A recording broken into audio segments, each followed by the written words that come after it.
Yes, Moses. Harambee! Harambee!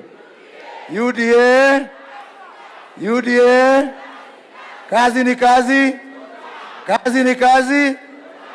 Your Excellency, kuna kitu umesema kwamba watu si ati hawana kazi ya kufanya. And I want to assure you, I'm a very busy man. And I'm not here by accident. Niko hapa kimakusudi. Na mimi sio mtalii na sikuja hapa kufanya research. Kwanza, it is decision time in our country. Ni wakati wa watu kuchukua hatua na kuamua. Kwa sababu the choices are very clear. Kuna ile team inataka kurudisha Kenya nyuma na kuna ile team inataka kupeleka Kenya mbele. Your Excellency, I'm here because I have chosen to be with the team that want to take Kenya forward. Kama kuna kitu ambao imeniweka huzuni ni kusikia ati watu wanataka kurevise the policy agenda which we have achieved. And by the way, some of those people tuliandika manifesto na wao. Afadhali wale wengine hawakuweko tukiandika manifesto. Huko Amerika, mtu anaitwa Barack Obama alileta kitu inaitwa Obamacare. Trump safari mbili hajaweza kubadilisha Obamacare because it was not for Obama, it was for the people of America. Maneno ya afya, maneno ya nyumba, ile maneno mengine yote unafanya, it is not about you, it's about the people of Kenya. Jomo Kenyatta alikuja akatuwekea mzingi ya Kenya hii. Mzee Moi akakuja na mambo yake. I remember one of the things I was known for when I was minister, maneno ya industry park ambayo imeongelewa hapa. If you don't know, I ran from Moi. Alikuwa na kitu ilikuwa inaitwa District Focus for Rural Development. Na ndio hiyo ya kusambaza maendeleo Kenya yote. So Moi alichangia. Kibaki akachangia. Uhuru akachangia. I have not heard anybody akisema tutabomoa Thika Road.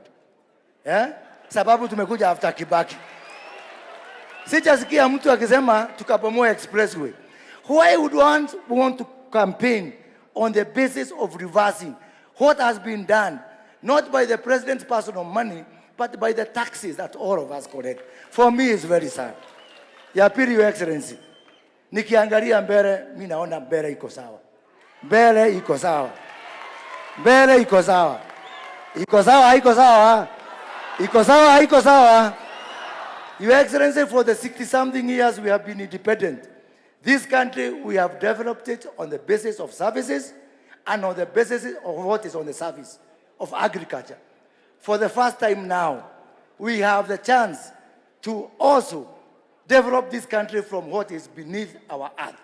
What you are doing in Turkana with the oil that will now go to the Sovereign Wealth Fund will change this country forever. What Joho is doing in mining and blue economy, we have a chance. People, mimi ni mtu ambaye anasafiri kupeleka hii Kenya hapo mbele. Mwisho, mimi nakuuliza Your Excellency, wacha niruhusu tu nikuite vile profesa na kuita William. Umesema 580,000 viongozi wa UDA ambao watachaguliwa. Yani me, I also have access to those people. Hata nikitaka kushindana na wewe kwa nomination ni wangu pia. Mimi nimefika jamani. Mungu awabariki, Mungu awabariki. Asante sana. Haya, asante sana Moses. One point, kuna mama amekuuliza hapa anaitwa Rukemi kutoka Nyeri. Na hiyo swali ameuliza na rafiki yangu. Is a very important question. Violence is a bad thing. And we condemn violence. And violence begets violence. But violence is not only physical. Wakati mtu anasimama anasema one term, anashangiliwa. Mwingine anasema two term, anakuwa heckled. That is also a form of violence.